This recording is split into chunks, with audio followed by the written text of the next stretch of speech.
हे हमारे सर्वशक्तिमान पिता परमेश्वर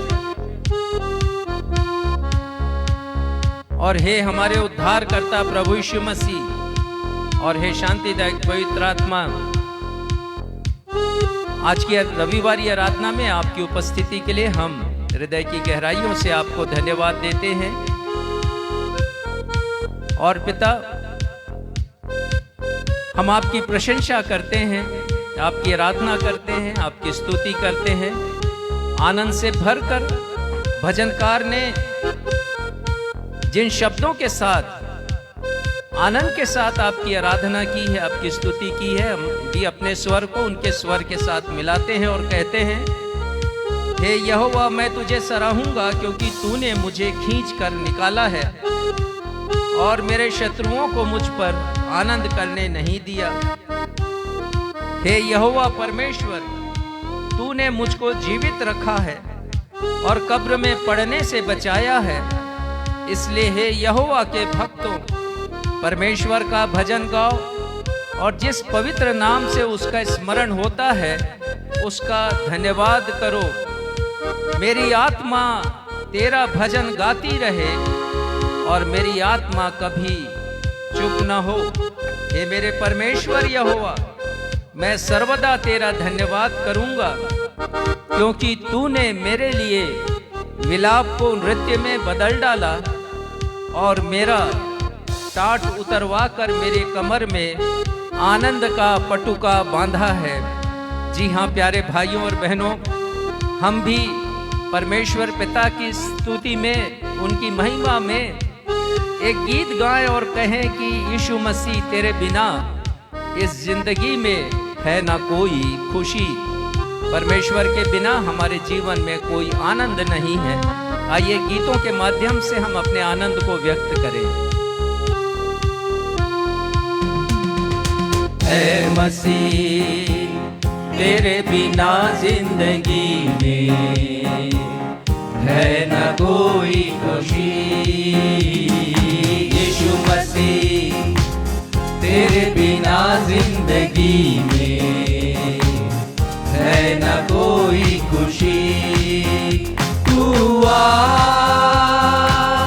मेरे दिल में समा जा, तेरे बिना ये जिंदगी है सुनी।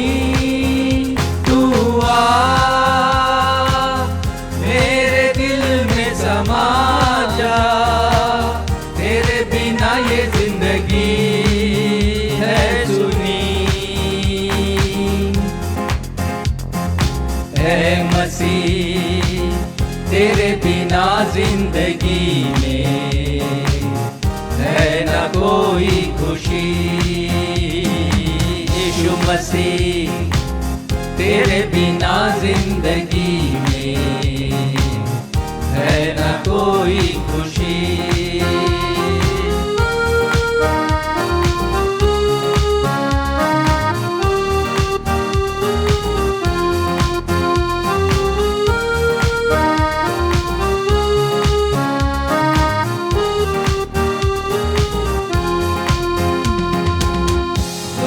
बादलों का छाया अंधेरा था,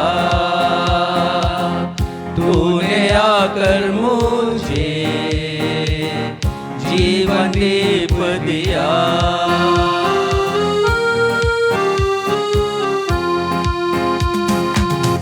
गम के बादलों का छाया अंधेरा था, तूने आकर मुझे जीवन दीप दिया। तू आ मेरे दिल में समा जा, तेरे बिना ये जिंदगी है सुनी। ऐ मसीह तेरे बिना जिंदगी में है न कोई खुशी। यीशु मसीह तेरे बिना जिंदगी में है न कोई खुशी। प्यारे भाइयों और बहनों, बिना प्रभु यीशु मसीह के हम अपने जीवन में एक कदम भी आगे नहीं बढ़ा सकते। आप इसे चाहे माने या ना माने, क्योंकि हमें और आपको प्रभु यीशु मसीह के सहारे की ज़रूरत है। वही शांति देते हैं, वही आनंद देते हैं, वही खुशियाँ हमारे जीवन में भरपूर डालते हैं। तो हम प्रभु यीशु मसीह पर आश्रित होना सीखें, अपनी जीवन यात्रा में उन्हें शामिल करें और गाएं।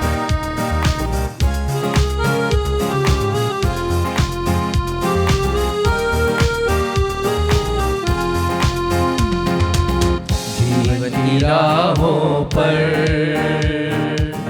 ना मैं चल पाऊं, दे सहारा मुझे, तेरे संग जाऊं।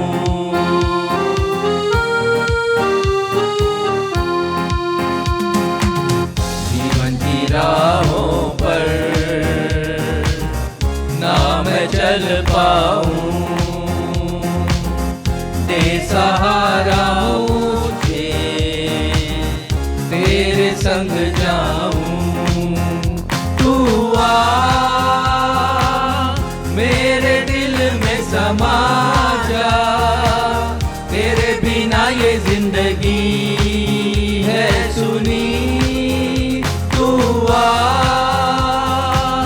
मेरे दिल में समा जा, तेरे बिना ये जिंदगी है सुनी। ऐ मसीह तेरे बिना जिंदगी में है न कोई खुशी। यीशु मसीह तेरे बिना जिंदगी में है न कोई खुशी, है न कोई खुशी, है न कोई खुशी।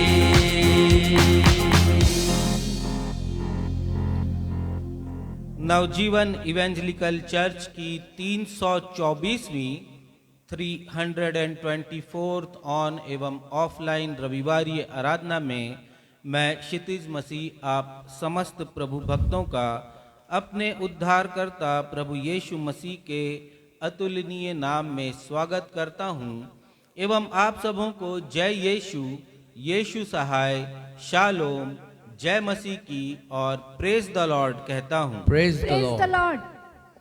प्रिय भाइयों और बहनों, आप सभी को यह अच्छी तरह स्मरण होगा कि इस वर्ष 20 अप्रैल को प्रभु यीशु मसीह के जीवित होने के दिन अर्थात पुनरुत्थान पर्व को हम सब ने अत्यंत उत्साह और उमंग के साथ मनाया था और एक विशेष संदेश को भी सुना था। आपको यह भी याद होगा कि उसके बाद प्रभु यीशु मसीह के पुनरुत्थान से संबंधित 3 अन्य संदेशों को सुनकर हमने यह अच्छी रीति से जान लिया था कि प्रभु यीशु ने क्रूस पर अपनी मृत्यु के पश्चात तीसरे दिन जीवित होकर हमें यह संदेश दिया कि हम यदि प्रभु यीशु के पुनरुत्थान की सामर्थ्य पर विश्वास करेंगे तो हम भी अपने स्वयं की शारीरिक मृत्यु के पश्चात आत्मिक रूप से जीवित हो जाएंगे और प्रभु यीशु मसीह के साथ युगान युग जीवित रहेंगे। हमारे प्रभु यीशु महान परमेश्वर हैं। उन्होंने न सिर्फ मृत्यु पर विजय प्राप्त कर मृत्यु के प्रति हमारे डर को दूर किया, परंतु अपनी जीवित अवस्था में एक ऊंचे पर्वत पर अपने 3 शिष्यों पतरस, याकूब और यूहन्ना के समक्ष अपना रूपांतरण कर साक्षात प्रदर्शन अर्थात डिमॉन्स्ट्रेट किया कि मैं और आप और हम सब जो प्रभु यीशु पर दृढ़ विश्वास रखते हैं मृत्यु के पश्चात बदल जाएंगे और हमारी पार्थिव देह स्वर्गीय देह में रूपांतरित हो जाएगी। आज हमारे पासवान साहब आप सभी को प्रभु यीशु मसीह के रूपांतरण की 7 विशेषताओं के विषय में बताएंगे। अतः आप आज के संदेश को अवश्य ही सुनिएगा और संपूर्ण आराधना में हमारे साथ बने रहिएगा।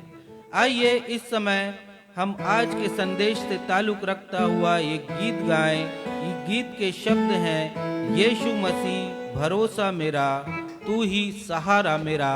और कलीसिया परमेश्वर पिता को आदर देते हुए अपने स्थानों पर खड़ी हो जाए।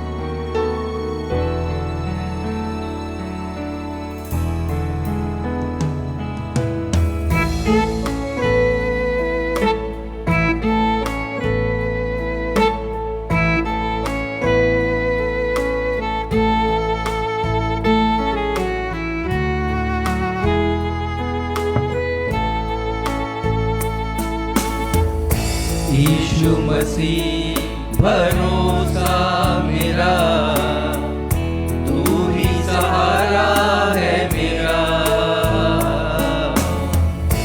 मुश्किल समय में तू ही दिलासा, साथ रहेगा तू सदा। यीशु मसीह भरोसा मेरा, तू ही सहारा है मेरा। मुश्किल समय में तू ही दिलासा, साथ रहेगा तू सदा। करुणा भलाई तेरी सदा रहेगी मुझ पर, योग्यता देखूंगा मैं उम्र भर। मैं हाथ उठाकर गाऊंगा, यीशु तेरा नाम रहे ऊंचा। मैं हाथ उठाकर गाऊंगा, यीशु तेरा नाम रहे ऊंचा। यीशु तेरा नाम रहे ऊंचा।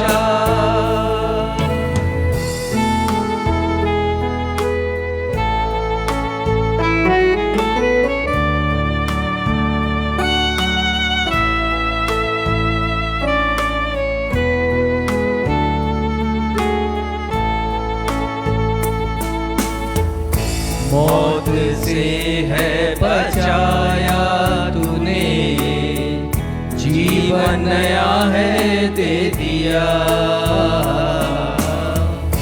नाम लेकर पुकारा मुझे, महिमा से मुझको भर दिया।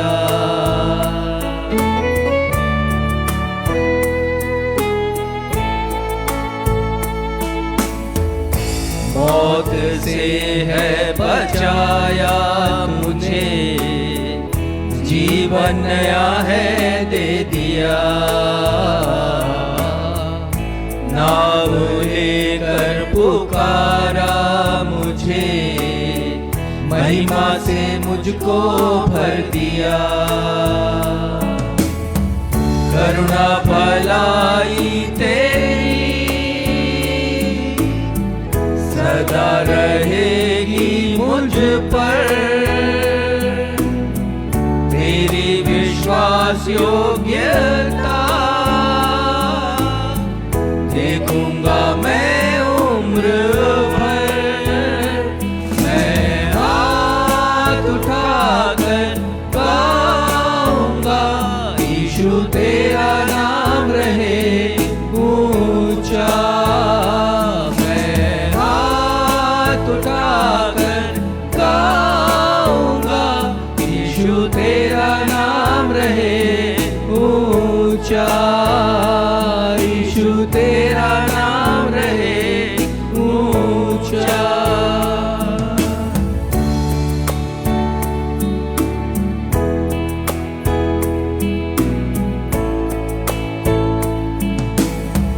आदर और महिमा हो तेरी, तू ही हमारा खुदा। पूरी हो तेरी ही मर्जी, तेरा ही राज हो यहाँ। आदर और महिमा हो तेरी, तू ही हमारा खुदा। पूरी हो तेरी ही मर्जी, तेरा ही राज हो यहाँ। हम हाथ उठाकर गाएंगे, यीशु तेरा नाम रहे ऊंचा। हम हाथ उठाकर गाएंगे, यीशु तेरा नाम रहे ऊंचा। करुणा भलाई तेरी सदा रहेगी मुझ पर। तेरे विश्वास योग्यता देखूंगा मैं उम्र भर। मैं हाथ उठाकर गाऊंगा, यीशु तेरा नाम रहे ऊंचा। मैं हाथ उठाकर गाऊंगा, यीशु तेरा नाम रहे ऊंचा। यीशु तेरा नाम रहे ऊंचा। यीशु तेरा नाम रहे ऊंचा।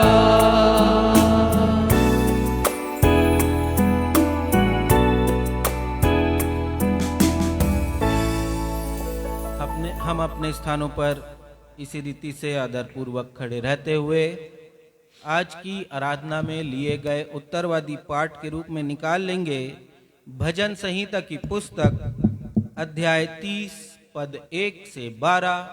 भजन संहिता अध्याय 30 पद 1 से 12 और इसे पढ़ने में हमारी अगुवाई भाई सक्षम मसीह करेंगे।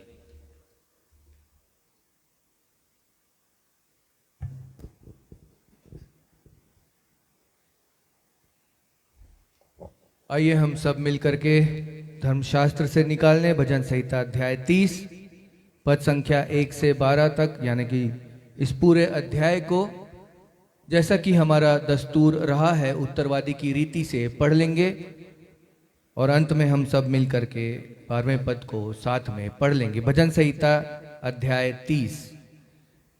हे यहोवा, मैं तुझे सराहूंगा क्योंकि तूने मुझे खींच कर निकाला है और मेरे शत्रुओं को मुझ पर आनंद करने नहीं दिया।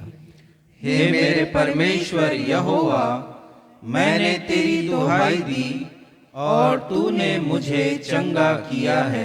हे यहोवा, तूने मेरा प्राण अधोलोक में से निकाला है। तूने मुझको जीवित रखा और कब्र में पड़ने से बचाया है। हे यहोवा के भक्तों, उसका भजन गाओ और जिस पवित्र नाम से उसका स्मरण होता है उसका धन्यवाद करो। क्योंकि उसका क्रोध तो क्षण भर का होता है, परंतु उसकी प्रसन्नता जीवन भर की होती है। कदाचित रात को रोना पड़े, परंतु सवेरे आनंद पहुंचेगा। मैंने तो अपने चैन के समय कहा था कि मैं कभी नहीं टलने का। हे यहोवा, अपनी प्रसन्नता से तूने मेरे पहाड़ को दृढ़ और स्थिर किया था। जब तूने अपना मुख फेर लिया तब मैं घबरा गया। हे यहोवा, मैंने तुझी को पुकारा और यहोवा से गिड़गिड़ाकर यह विनती की कि जब मैं कब्र में चला जाऊंगा तब मेरे लहू से क्या लाभ होगा? क्या मिट्टी तेरा धन्यवाद कर सकती है? क्या वह तेरी सच्चाई का प्रचार कर सकती है? हे यहोवा, सुन मुझ पर अनुग्रह कर। हे यहोवा, तू मेरा सहायक हो। तूने मेरे लिए विलाप को नृत्य में बदल डाला।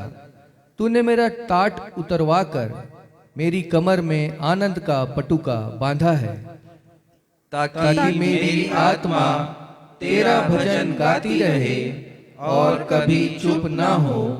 हे मेरे परमेश्वर यहोवा, मैं सर्वदा तेरा धन्यवाद करता रहूंगा। यह सत्य और जीवित परमेश्वर का सत्य और जीवित वचन है। परमेश्वर पिता, प्रभु यीशु मसीह और पवित्र आत्मा वचन के पढ़े जाने, सुने जाने और समझे जाने पर हम में से हर एक को अपनी बहुतायत की आशीषों से परिपूर्ण करें। हम सब कहें आमीन। आमीन। कलीसिया अपना स्थान ग्रहण करे। अब हमारी कलीसिया के पासबान साहब को अवसर होगा कि वे हम सबों को कलीसियाई सूचनाओं से अवगत कराएंगे। सूचनाओं के पश्चात वे हम सबों के लिए मध्यस्थता की प्रार्थना में अगुवाई भी करेंगे। यदि आप हमारे ऑनलाइन दर्शक जो इस समय हमसे जुड़े हुए हैं या वे दर्शक जो आने वाले समयों में इस आराधना में शामिल होंगे, यदि आप लोगों के पास कोई प्रार्थना निवेदन है या आप अपनी गवाहियों को हमारे साथ साझा करना चाहते हैं तो फेसबुक, यूट्यूब और व्हाट्सएप पर आप अपने विनतियों को, अपने बातों को हमारे साथ शेयर कर सकते हैं। हम अपनी दैनिक प्रार्थनाओं में आपके निवेदनों को स्मरण करते रहेंगे।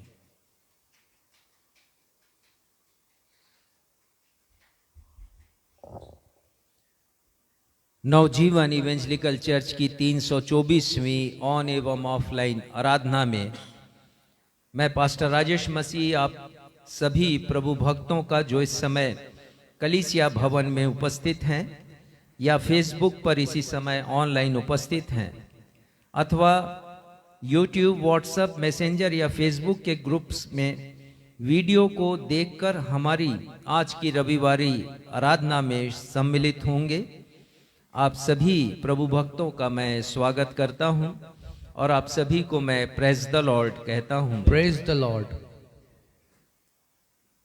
सूचना इस प्रकार से है। आने वाला गुरुवार अर्थात 29 मई की तारीख हम सब विश्वासियों के लिए खास दिन है। याद रखिएगा, 29 मई दिन गुरुवार। वह दिन प्रभु यीशु मसीह के स्वर्गारोहण को याद दिलाने वाला दिन होगा। प्रभु यीशु का स्वर्गारोहण एक ऐतिहासिक सत्य घटना है। आज से 1992 वर्ष पहले प्रभु यीशु मसीह अपने शिष्यों के साथ साथ 120 लोगों की उपस्थिति में स्वर्ग पर उठा लिए गए और इसे ही यीशु का स्वर्गारोहण कहते हैं। हम सुसमाचार में पढ़ते हैं कि प्रभु यीशु मसीह अपने पुनरुत्थान के पश्चात 40 दिन तक लोगों को दिखाई देते रहे। 40वें दिन ही उनका स्वर्गारोहण हुआ। इस वर्ष 2025 में प्रभु यीशु के पुनरुत्थान दिवस या ईस्टर पर्व को हमने 20 अप्रैल को मनाया। उस दिन से लेकर 40 दिन की गणना कीजिएगा और वो दिन होता है 29 मई। वह दिन प्रभु यीशु मसीह के स्वर्गारोहण को स्मरण कराने वाला दिन हम सब के लिए होगा। लेकिन हम सब गुरुवार को नहीं परंतु आने वाले रविवार को प्रभु यीशु मसीह के स्वर्गारोहण के पर्व को हम मनाएंगे और उस दिन हम प्रभु यीशु मसीह के स्वर्गारोहण के महत्व और शिक्षा पर विशेष संदेश सुन लेंगे। अतः आप सब इस दिन रविवार की आराधना में, आने वाले रविवार अर्थात 1 जून की आराधना में अवश्य उपस्थित होइएगा। आप सभी से अनुरोध है कि हमारे संडे सर्विस के वीडियोस को हमें प्रोत्साहित करने के लिए लाइक कीजिए और अपने कमेंट्स लिखिए। आपसे ये भी अनुरोध है कि यदि हमारी कोई कमी आपको नजर आती है तो आप हमें अवश्य बताएं ताकि हम सुधार कर सकें। और हृदय पर बिल्कुल ये नहीं सोचिएगा दिल में कि यदि आपने कुछ लिखा तो हम बुरा मानेंगे, हम उसे सकारात्मक लेंगे और जितना बेहतर हम बना सकते हैं अपने इस ऑनलाइन आराधना को, उतना बेहतर हम बनाने का प्रयत्न हम सब करेंगे। प्रार्थना अनुरोध इस प्रकार से है। हम प्रार्थना करते हैं मिस्टर आशीष कानुलकर के लिए, कोरबा में है वो, और उनका स्वास्थ्य काफ़ी समय से ठीक नहीं है। हम उनकी चंगाई के लिए प्रार्थना करते हैं। उनकी मम्मी ने निवेदन तो भेजा है लेकिन ये नहीं लिखा कि उनकी तकलीफ क्या है, लेकिन बहुत पहले हम उनके लिए प्रार्थना किया करते थे। उनके सिर में असहनीय दर्द होता है, परमेश्वर पिता की कृपा हो और उन्हें चंगाई मिल सके। हम प्रार्थना करते हैं अपने बेटे हर्ष आनंद के लिए, जो हमारे सहयोगी, प्रार्थना सहयोगी और भेंटकर्ता मिस्टर योगेश आनंद के पुत्र हैं और मैरी आनंद के पुत्र हैं, और डॉक्टर राम और उनकी पत्नी बहन सरोज के ग्रैंड सन हैं। हम उनके लिए प्रार्थना करते हैं। जैसा मैंने आपको बताया, बहुत अच्छे अंकों के साथ ICSE का एग्ज़ाम उन्होंने पास किया 97%, और खुशी की बात यह है कि उनका एडमिशन जर्मनी के कॉलेज में हुआ है, परंतु बहुत सी फॉर्मेलिटीज़ है जिसे अभी पूरा करना है, पासपोर्ट वगैरह और वीज़ा वगैरह। तो हम परमेश्वर पिता से प्रार्थना करते हैं कि समय रहते ये सब कार्य हो सके और हमारा वो बेटा जर्मनी जा कर के अपने आगे की पढ़ाई वो कर सके। हम अपने भाई बंटी सिद्धू के लिए प्रार्थना करते हैं, अस्वस्थ हैं। उन्होंने बताया कि गर्मी के कारण उन्हें अच्छा नहीं लग रहा, और हम जानते हैं बहुत कड़ी मेहनत वो करते हैं, दिन भर धूप में उन्हें रहना पड़ता है, भाग दौड़ करनी पड़ती है। परमेश्वर पिता की कृपा उनके ऊपर बनी रहे और शीघ्र चंगाई प्राप्त कर वो अपनी नौकरी में भी उपस्थित हो सके। रायपुर की बहन प्रमीला, उनके 4 बच्चे हैं और सब बढ़ती उम्र के बच्चे हैं, और वो अपने बच्चों का पालन पोषण के लिए घर में काम करती हैं, और पति तो हैं लेकिन शराबखोरी के कारण धन का अपव्यय करते हैं और दूसरा मारते पीटते भी हैं। घर में अशांति का माहौल है, और उन्होंने मुझसे व्यक्तिगत रूप से बातचीत की और कहा कि उनके लिए प्रार्थना की जाए। तो हम उनके लिए प्रार्थना करते हैं। परमेश्वर पिता की कृपा उनके पति के ऊपर भी हो और पवित्र आत्मा के द्वारा उनके मन में शराब के प्रति घृणा और कड़वाहट उत्पन्न करें, ताकि पति शराब को छोड़ करके प्रभु यीशु मसीह के पास आ सकें। हम अपनी बेटियों मेबेल चंद्रा, जो पुणे में कार्य करती, उनके लिए प्रार्थना करते हैं, और उनकी छोटी बहन आहाना चंद्रा के लिए, जो सीहोर में रहकर पढ़ाई कर रही हैं।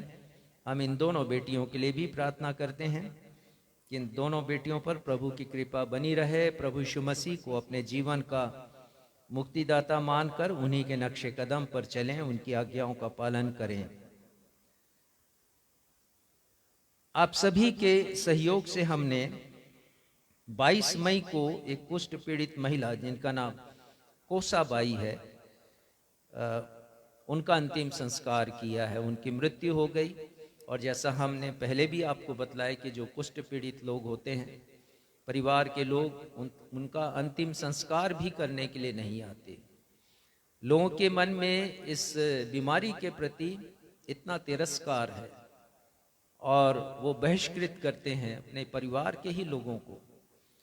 तो हमारे पास जैसा होता है फ़ोन कॉल आया, और हमने सहायता की कि हमारी उस बहन का अंतिम संस्कार आदर और पूरी विधि के अनुसार हो सके, और ऐसा हुआ। हम आपके सहयोग के लिए, आर्थिक सहयोग के लिए जो आप हमें देते हैं, हम आपको धन्यवाद देते हैं।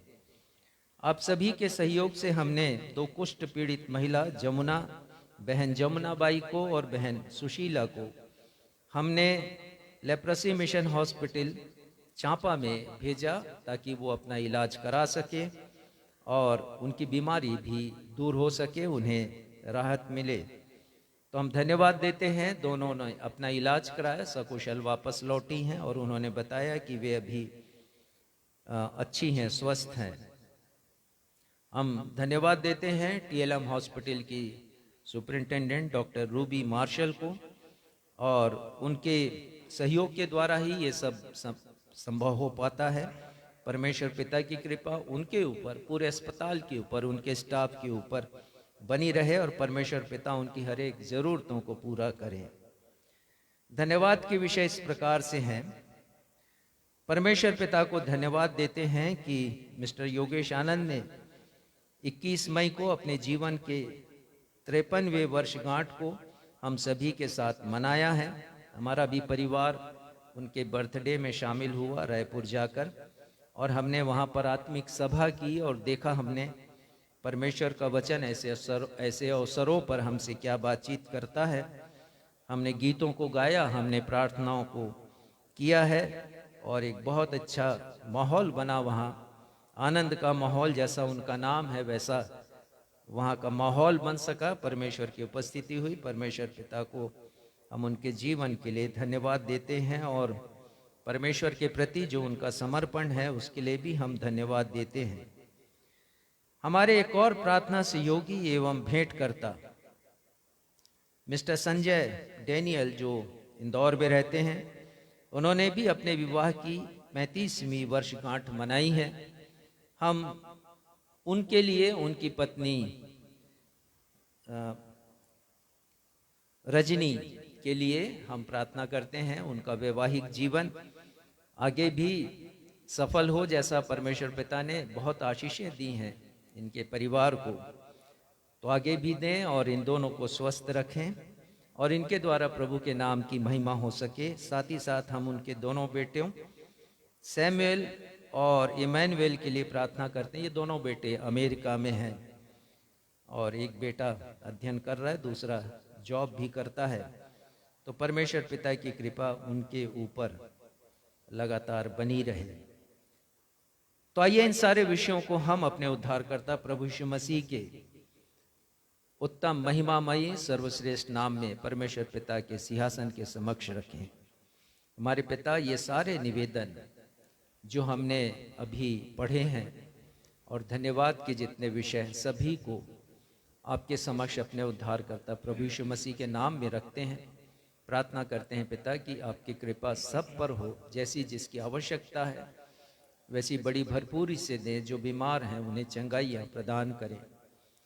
पिता, हम प्रार्थना करते हैं अपने दर्शकों के लिए जो इस समय ऑनलाइन हमारे साथ उपस्थित है, और साथ ही वे लोग जो कि आने वाले दिनों में वीडियो को देखकर हमारी आज की रविवारी आराधना में शामिल होंगे। उन सब को आपके सामर्थ्य हाथों में सौंपते हैं, उनके परिवार के प्रत्येक लोगों को। बहुत से लोग अपना प्रार्थना निवेदन हमें नहीं भेज पाते हैं।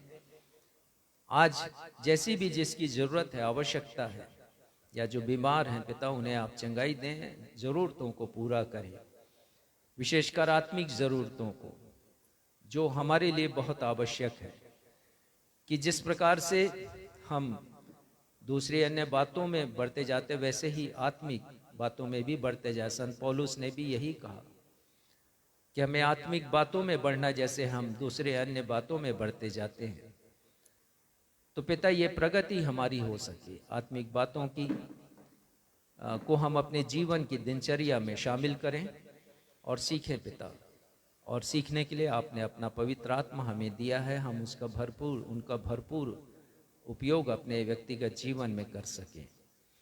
आपकी उपस्थिति के लिए हमारे मध्य में जो है हम धन्यवाद देते हैं, और आगे की आराधना को आपके सामर्थी हाथों में सौंपते हुए अपनी इस प्रार्थना को आपके बेटे हमारे उद्धारकर्ता प्रभु यीशु मसीह के महान सामर्थी जीवित नाम में मांगते हैं, जिन्होंने ये प्रार्थना करना हमें सिखाया। हे हमारे पिता, आप जो स्वर्ग में हैं, आपका नाम पवित्र माना जाए, आपका राज्य आए, आपकी इच्छा जैसे स्वर्ग में पूरी होती है वैसे ही इस पृथ्वी पर भी पूरी हो। हमारे दिन भर की रोटी आज हमें दीजिए, और जैसे हमने अपने अपराधियों को क्षमा किया है वैसे हमारे अपराधों को क्षमा कीजिए। हमें परीक्षा में नहीं लाइए बल्कि बुराई से बचाइए, क्योंकि राज्य, पराक्रम और महिमा सदा आपके हैं। आमीन।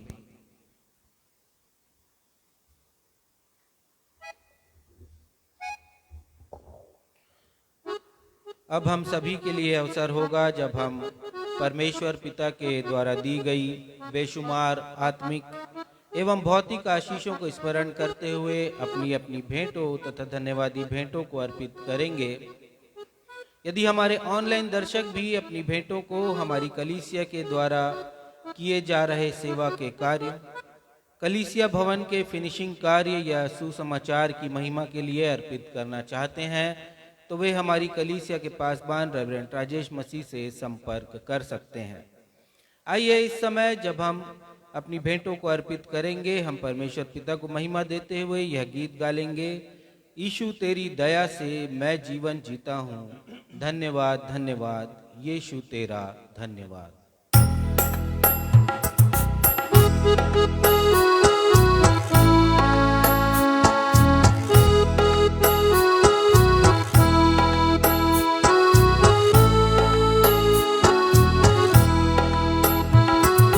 यीशु तेरी दया से मैं जीवन जीता हूँ, यीशु तेरी कृपा से मैं आगे बढ़ता हूँ, यीशु तेरी दया से मैं जीवन जीता हूँ, यीशु तेरी कृपा से मैं आगे बढ़ता हूँ। धन्यवाद धन्यवाद यीशु तेरा धन्यवाद, धन्यवाद धन्यवाद यीशु तेरा धन्यवाद।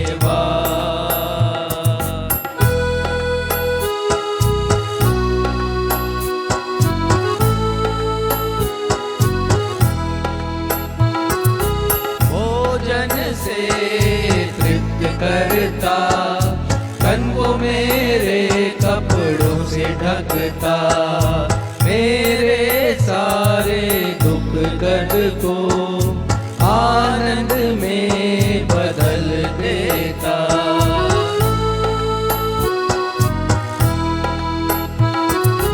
भोजन से तृप्त करता, तन को मेरे कपड़ों से ढकता, मेरे सारे दुख दर्द को आनंद में बदल देता। धन्यवाद धन्यवाद यीशु तेरा धन्यवाद, धन्यवाद धन्यवाद यीशु तेरा धन्यवाद,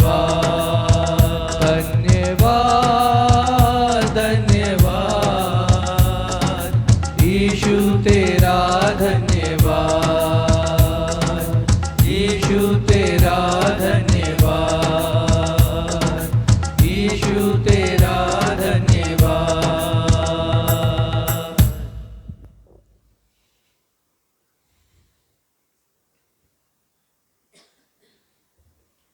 आइए इन भेंटों को परमेश्वर पिता के चरणों में अर्पित करेंगे। हम सभी प्रार्थना में जाएंगे।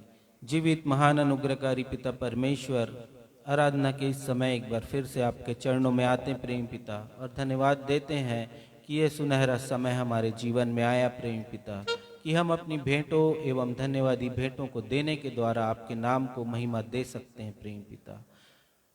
हमारी कोई बिसात नहीं प्रभु जी, हमारी कोई औकात नहीं कि हम आपको कुछ दे पाएं, पर जो कुछ आपने हमें दिया है परमेश्वर पिता, उसी में से हम आपको देते हैं, क्योंकि हम भेंटों को नहीं परंतु अपने जीवित और बलिदान हृदय को आपके समक्ष रखते हैं प्रेम पिता, और वो धन्यवाद से भरा होता है। इसलिए प्रेम पिता, हर एक देने वाली की भेंट आपके द्वारा ग्रहण योग्य होने वाली हो सके।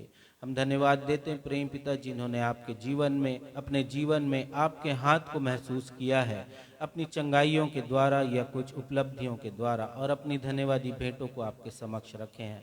होने दीजिए प्रेम पिता की वे सदैव आपको अपना अगुआ मानते चले जाएं प्रेम पिता। प्रार्थना और विनती करते हैं जिन्होंने अपने निवेदनों को प्रेषित किया है कि उनके जीवनों में कमियां और घटियां हैं प्रेम पिता, उन्हें दीजिए कि उनके जीवन की सारी कमी घटी आपके पवित्र भंडार के द्वारा पूरी होने पाए। हम प्रार्थना और विनती करते हैं प्रेम पिता और धन्यवाद देते हैं इन भेंटों के लिए, क्योंकि इन भेंटों के द्वारा प्रेम पिता हमारी कलीसिया के द्वारा किए जा रहे कार्य आपके नाम को महिमा देने के लिए किए जाते हैं। प्रेम पिता, इन भेंटों को आपका स्पर्श मिले प्रेम पिता, ताकि जो कलीसिया की योजना और आपकी इच्छा है वह इन भेंटों के द्वारा पूरी होने पाए।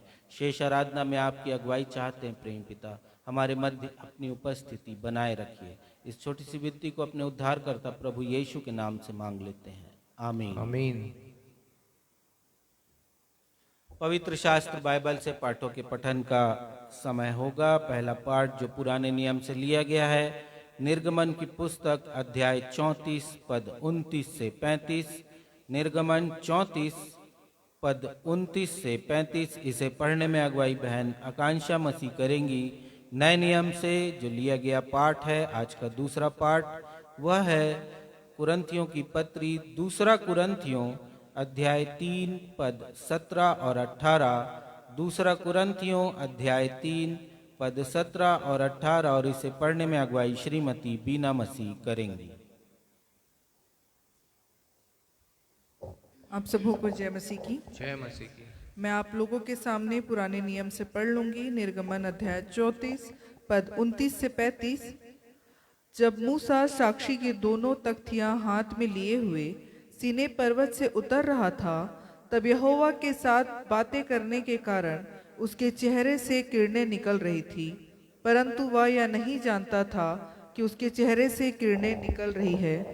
जब हारून और सब इस्राएलियों ने मूसा को देखा कि उसके चेहरे से किरणें निकल रही है, तब वे उसके पास जाने से डर गए। तब मूसा ने उनको बुलाया और हारून मंडली के सारे प्रधानों समेत उसके पास आया और मूसा उनसे बातें करने लगा। उसके बाद सब इस्राएली पास आए और जितनी आज्ञाएं यहोवा ने सीनै पर्वत पर उसके साथ बात करने के समय दी थी, वे सब उसने उन्हें बताई। जब तक मूसा उनसे बात ना कर चुका, तब तक अपने मुंह पर ओढ़ना डाले रहा। परंतु जब जब मूसा भीतर यहोवा से बात करने को उसके सामने जाता, तब तब वह उस ओढ़नी को निकालते समय तक उतारे हुए रहता था। फिर बाहर आकर जो जो आज्ञा उसे मिलती उन्हें इस्राएलियों से कह देता था। इस्राएली मूसा का चेहरा देखते थे कि उससे किरणें निकलती है, और जब तक वह यहोवा से बात करने को भीतर न जाता, तब तक वह उस ओढ़ने को डाले रहता था। परमेश्वर अपने पढ़े हुए वचन पर आशीष दे। हम सब कहें आमीन। आमीन।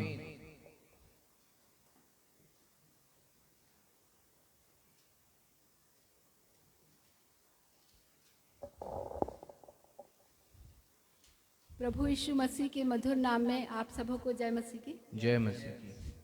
मैं दूसरा पाठ नए नियम से पढ़ लूंगी। दूसरा कुरिन्थियों अध्याय 3 पद 17 एवं 18।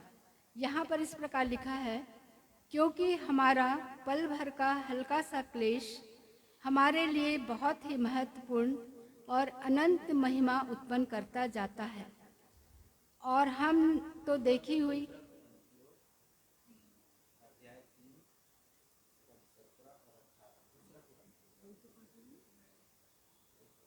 अरिहान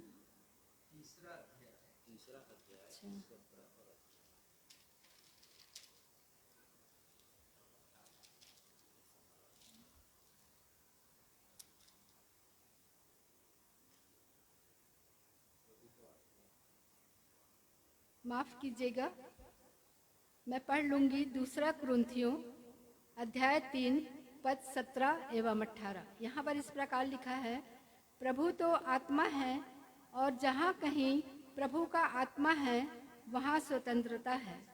परंतु जब हम सबके उघाड़े चेहरे से प्रभु का प्रताप इस प्रकार प्रकट होता है, जिस प्रकार दर्पण में, तो प्रभु के द्वारा जो आत्मा है, हम उसी तेजस्वी रूप में अंश अंश करके बदलते जाते हैं। यह परमेश्वर का जीवित सत्य वचन है।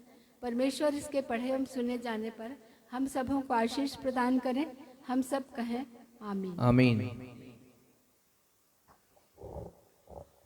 सुसमाचार पाठ के आधार में हम सभी अपने स्थानों पर खड़े हो जाएंगे। आज का सुसमाचार का पाठ जो लिया गया है लूका रचित सुसमाचार अध्याय 9 पद 28 से 35, लूका 9 पद 28 से 35, और इसे पढ़ने में अगुवाई कलीसिया के पासवान रेवरेंड राजेश मसीह करेंगे।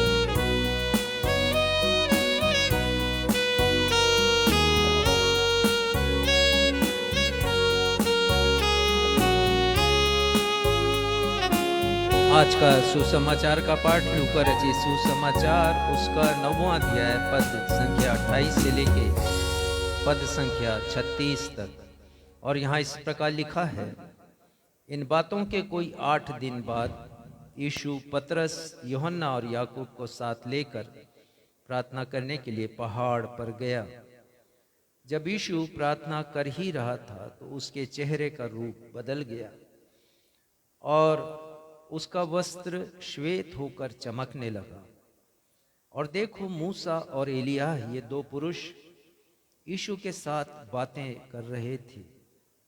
ये महिमा सहित दिखाई दिए और उसके मरने की चर्चा कर रहे थे जो यरूशलेम में होने वाला था। पतरस और उसके साथी नींद से भरे थे और जब अच्छी तरह सचेत हुए तो उसकी महिमा और उन 2 पुरुषों को जो उसके साथ खड़े थे देखा। जब वे उसके पास से जाने लगे तो पतरस ने यीशु से कहा, हे स्वामी, हमारा यहाँ रहना भला है। अतः हम 3 मंडप बनाएं, एक तेरे लिए, एक मूसा के लिए और एक एलिय्याह के लिए। वह जानता न था कि वह क्या कह रहा है। वह यह कह ही रहा था कि एक बादल ने आकर उन्हें छा लिया, और जब वे उस बादल से घिरने लगे तो डर गए। तब उस बादल में से यह शब्द निकला, यह मेरा पुत्र और मेरा चुना हुआ है, इसकी सुनो। यह शब्द होते ही यीशु अकेला पाया गया और वे चुप रहे और जो कुछ देखा था उसकी कोई बात उन दिनों में किसी से नहीं कही। ये प्रभु यीशु ख्रिस्ट का सुसमाचार है। हे प्रभु यीशु ख्रिस्ट, आपके नाम की महिमा हो। कलीसिया कहे आमीन। कलीसिया अपना स्थान ग्रहण करे। अब हम सभी के लिए यह सुनहरा समय होगा जब हम परमेश्वर पिता के जीवित कलाम से सप्ताह भर की आत्मिक ऊर्जा प्राप्त करने के लिए परमेश्वर पिता के अभिषिक्त दास हमारी कलीसिया के पासवान रेवरेंड राजेश मसीह के द्वारा एक प्रेरणादायक, सारगर्भित एवं अर्थपूर्ण संदेश को सुन सकेंगे। और आज के संदेश का विषय है प्रभु यीशु मसीह के रूपांतरण की 7 महत्वपूर्ण विशेषताएं, 7 significant specialties of transfiguration of the Lord Jesus Christ।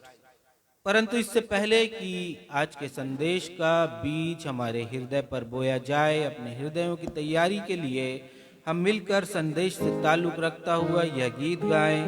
गीत के शब्द हैं, कुछ ना रह गया अब बाकी, ख्वाहिशें बस तुझसे अब मिलने की।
कुछ ना रह गया अब बाकी, ख्वाहिशें मेरी अब ना रही, अब ना रही। इल्तिजा बस तुझसे ही मिलने की, लबरेज तेरे रूह से होने की। कुछ ना रह गया अब बाकी, ख्वाहिशें मेरी अब ना रही, अब ना रही। इल्तिजा बस तुझसे ही मिलने की, तबरेज तेरे रूह से होने की। मैं तो माटी हूँ उठा ले, खाली हूँ भर दे। मैं तो माटी हूँ उठा ले, खाली हूँ भर दे। आया हूँ मैं तेरे दर पर, निगाह करम कर, तू मुझ पे फजल कर। ओ बैठा हूँ लगा के आस तुझसे, हो दीदार मेरा तेरे रूह से, हो मुलाकात यीशु से। आया हूँ मैं तेरे दर पर, निगाह करम कर, तू मुझ पे फजल कर। ओ बैठा हूँ लगा के आस तुझ पे, हो दीदार मेरा तेरे रूह से, हो मुलाकात यीशु से।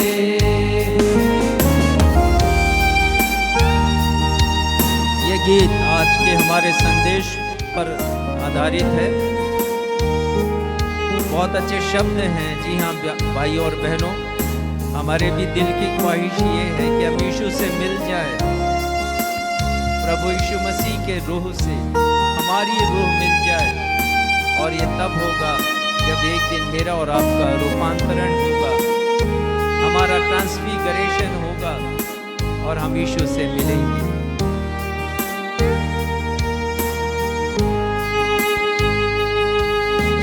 रूह से अपने तू चला मुझको चला, तेरे अब मैं बढ़ सकूं, बढ़ता चलूं। गहराइयों में ले चल प्रभु, मुझको ले चल।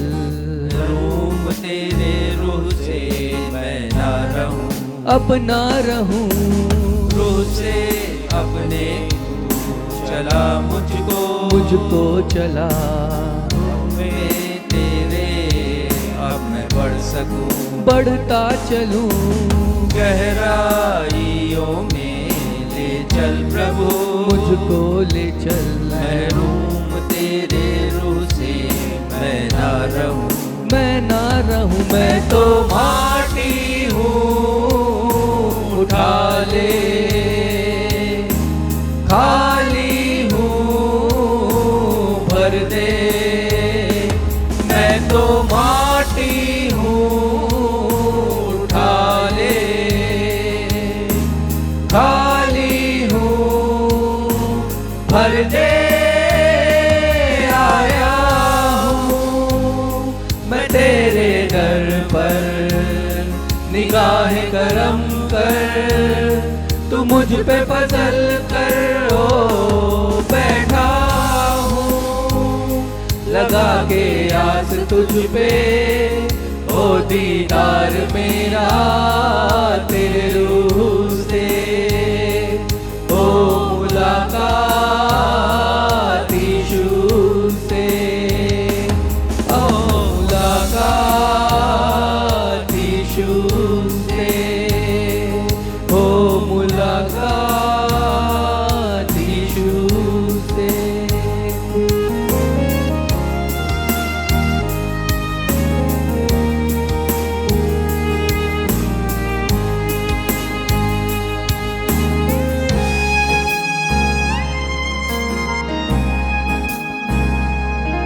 आपको स्मरण दिलाना चाहूँगा, 20 अप्रैल को प्रभु यीशु मसीह के पुनरुत्थान के पर्व को हम सभी ने आनंद के साथ मनाया था और हमेशा की तरह प्रभु यीशु मसीह के पुनरुत्थान के ऊपर एक गहराई से भरे संदेश को हम सब ने सुना था। यदि आपको उसके आगे भी स्मरण होगा तो आप याद करेंगे कि उसके पश्चात हमने लगातार 3 रविवारों तक प्रभु यीशु मसीह के पुनरुत्थान से संबंधित संदेशों को सुना है। हमने इन चारों संदेशों के द्वारा अच्छी तरह से सीख लिया कि प्रभु यीशु मसीह ने अपने जीवन में जो कुछ कहा उसे उन्होंने करके दिखाया, जिसे कहते हैं कि यीशु के कथनी और करनी में कोई भी फर्क नहीं था। उनकी यह विशेषता उन्हें महान और इस दुनिया के बहुत से लोग, अगुवे, अनेक विश्वास के प्रणेता, जिन्हें उत्तम कहा जाता है, प्रभु यीशु मसीह उन सभी के मध्य में सर्वोत्तम है। जो कुछ कहा उन्होंने उसे उन्होंने करके दिखाया है। आपको अच्छी तरह याद होगा कि प्रभु यीशु मसीह ने कहा कि अपने शत्रुओं से प्रेम करो और उन्होंने प्रेम करके दिखा दिया। प्रभु यीशु मसीह ने गतसमनी बाग में यहूदा इस्करियोती से कहा, हे मित्र, जिस काम को तू करने के लिए आया है उसे तू कर ले। उस यहूदा इस्करियोती से प्रभु यीशु मसीह ने प्रेम किया, जिसने प्रभु यीशु मसीह को 30 चांदी के सिक्कों में बेच दिया। प्रभु यीशु मसीह ने उस यहूदा इस्करियोती से प्रेम किया और उसके पांव धोए हैं प्रभु यीशु मसीह ने। प्रभु यीशु मसीह ने हम सभी से कहा कि भेदभाव नहीं करो, पक्षपात नहीं करो। उन्होंने किसी के साथ भेदभाव नहीं किया, किसी के साथ पक्षपात नहीं किया। उन्होंने कहा भलाई करो, सबके साथ उन्होंने भलाई की है, दुश्मनों से भी। उन्होंने कहा, शिक्षा दी कि प्रेम करो। और हम सबको मालूम है प्रभु यीशु मसीह के द्वारा क्रूस पर कही गई पहली वाणी, हे पिता इन्हें क्षमा कर। उन लोगों के लिए क्षमा की प्रार्थना की प्रभु यीशु मसीह ने, जो उनके हाथ और पांव में कीलें ठोक रहे थे, जो उन्हें क्रूस पर चढ़ा रहे थे। प्रभु यीशु मसीह ने 3 बार कहा कि मैं यरूशलेम जाऊंगा, अकारण लोग मुझे पकड़ेंगे, गिरफ्तार करेंगे और मुझे क्रूस पर चढ़ाएंगे। प्रभु यीशु मसीह ने जैसा कहा वैसा करके दिखा भी दिया। वो यरूशलेम गए, साहस करके गए, वो डरे नहीं, वो घबराए नहीं। उन्होंने क्रूस पर अपना बलिदान दिया, जैसा कहा वैसा करके दिखा दिया। प्रभु यीशु मसीह ने 3 बार कहा कि मैं तीसरे दिन जीवित होऊंगा, और प्रभु यीशु मसीह ने वो भी करके दिखा दिया। यही सब बातें, ये तो बहुत छोटी तस्वीर मैंने आपके सामने प्रभु यीशु मसीह के महत्ता की दी है, उनकी उत्तमता की भी मैंने दी है आपके सामने। एक लंबी फहरिस्त है, सारांश में ये है कि जो कहा प्रभु यीशु मसीह ने उसे करके उन्होंने दिखाया। प्रभु यीशु मसीह ने मुझे, आपको, हम सबको स्वर्गीय जीवन देने की प्रतिज्ञा की। उन्होंने अपने स्वयं के रूपांतरण के द्वारा हम सबको दिखा दिया कि मैं और आप जो प्रभु यीशु मसीह के ऊपर विश्वास करते हैं, मैं और आप जो प्रभु यीशु मसीह के पुनरुत्थान की सामर्थ्य पर विश्वास करते हैं, और मैं और आप जो अपनी मृत्यु के बाद, अपने स्वयं की मृत्यु के बाद अपने जी उठने पर अर्थात पुनरुत्थान पर विश्वास करते हैं, तो यीशु मसीह हम सब के पार्थिव शरीर को स्वर्गीय देह में परिवर्तित कर देंगे। पढ़िएगा एक स्थल पहले भी हमने पढ़ा है, पहला कुरिन्थी 15वां अध्याय उसका 48वां और 49वां पद देखिएगा। प्रभु यीशु मसीह क्या कहते हैं वहां पर।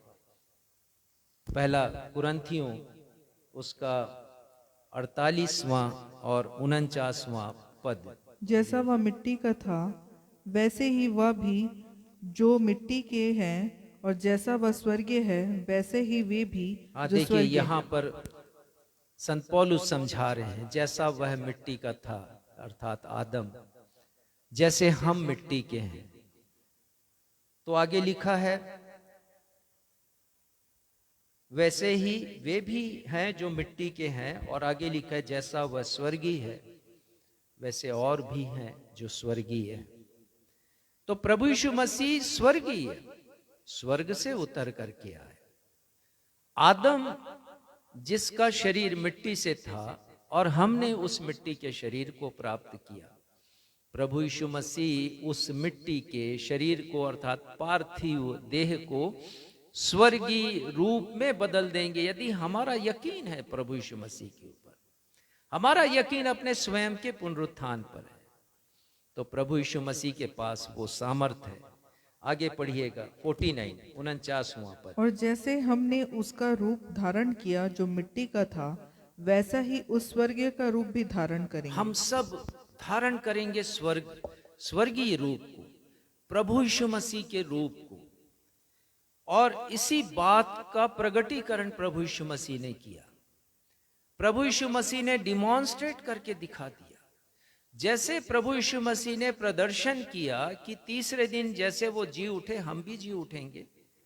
अब प्रभु यीशु मसीह हमें लूका 9वें अध्याय के अनुसार जो पद अभी हमने पढ़े हैं, जो घटना का विवरण हमने वहां पर पढ़ा, उसके द्वारा मुझे और आपको समझा दिया कि हमें भी स्वर्गीय देह प्राप्त होगी। इस पार्थिव देह में, इस मिट्टी के देह में बहुत संकट है, तकलीफ है, दुख है, परेशानियां, बीमारी है, सताव है, सब सहना पड़ता है।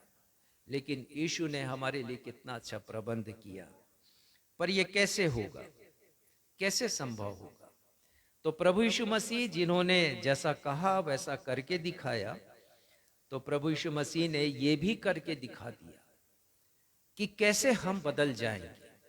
संत पौलुस लिखते इसी 15वें अध्याय में, पहला कुरिन्थी 15वें अध्याय के 2 पदों में वो कहते हैं हम बदल जाएंगे। लेकिन बदलेंगे कैसे? प्रभु यीशु मसीह ने अपने रूपांतरण के द्वारा हमें ये बात समझा दी है। तो आज हमें समझने की जरूरत है कि ये जो हमारी मिट्टी की देह है कैसे स्वर्गीय रूप में परिवर्तित होगी। इसका बहुत अच्छा प्रगटीकरण या डिमॉन्स्ट्रेशन प्रभु यीशु मसीह ने दिया है, और उसे कहते हैं ट्रांसफिगरेशन अंग्रेजी में, और हिंदी में कहते हैं रूपांतरण। तो मेरा और आपका रूपांतरण होगा। कैसे होगा? यीशु ने करके दिखाया।